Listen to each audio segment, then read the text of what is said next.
Hey guys, Creator Mom. Happy New Year's Eve.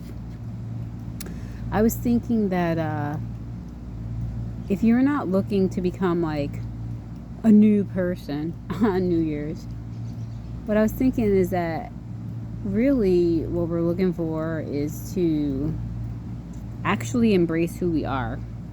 You know, instead of like thinking, I'm going to be this new person, new year, new me. Actually, have you been embracing the person that you actually already are? Do that. I don't know. Seems like a good idea. I wanted to read this quote to you guys from this book I'm reading by a woman named Pam Laricchia. And the quote goes like this: when we are choosing our experiences, no matter their outcome, what we learn from them shapes us into the person we want to be moving forward. We are always learning through the ups and downs and good and bad. That is life. It is life. And it made me think that some of us, I know I experience this, are like afraid to trust ourselves because, or we think like trusting ourselves, trusting our intuition always means that the outcome is going to be ideal and perfect and wonderful. And sometimes that's not the case. Sometimes we trust ourselves and trust our intuition, and then like the outcome is, we're like, what the fuck? You know what I mean?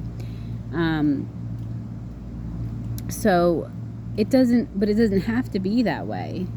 You know, we can trust ourselves and go the way that we feel we're being led, and then like change our mind or figure out like we don't like that, and we can change, you know what I'm saying? Or be like, oh, okay, I thought that this was what I was gonna want, or I thought that this was good, but now it's time to change. Maybe it was good and maybe now it's not, you know?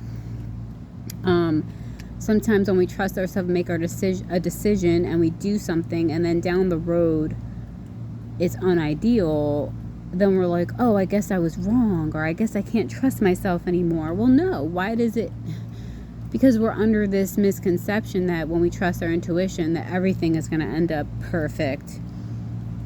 But maybe that's not necessarily the case. Maybe our intuition leads us down a certain way so we could learn a certain thing. You know what I mean? It's never a waste. It's never a waste.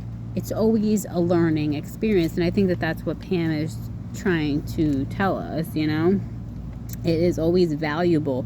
Whether we see the experience as good or bad, or maybe a mix of both, it doesn't matter. It is always valuable because there's always something that we're going to get out of it, and we're going to learn, and then we're going to move forward with that new information that we've accrued.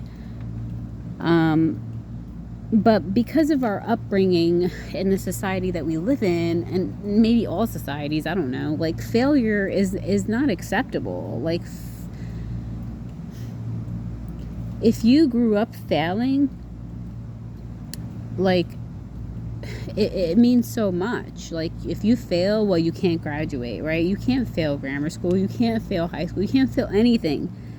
You can, but you really can't. So failure is not really an option. But I guess it's about seeing things through a different lens. It's not about seeing this so-called failure as bad. It's about seeing things as an experience and stop judging. We judge everything. We judge every damn thing. Like, oh, I had a bad thought. What does that mean? Oh, that's bad that I had that. Or I went through a divorce. That's bad. That means I can't trust myself. It's like, why? No, it was an experience. And we can sit back and meditate on that and gain some wisdom and knowledge from that experience. And other people might look at you and say, well, you shouldn't have done that. Well, of course that was dumb. Well, they need to understand that everyone learns to experience, and everyone's journey is their own.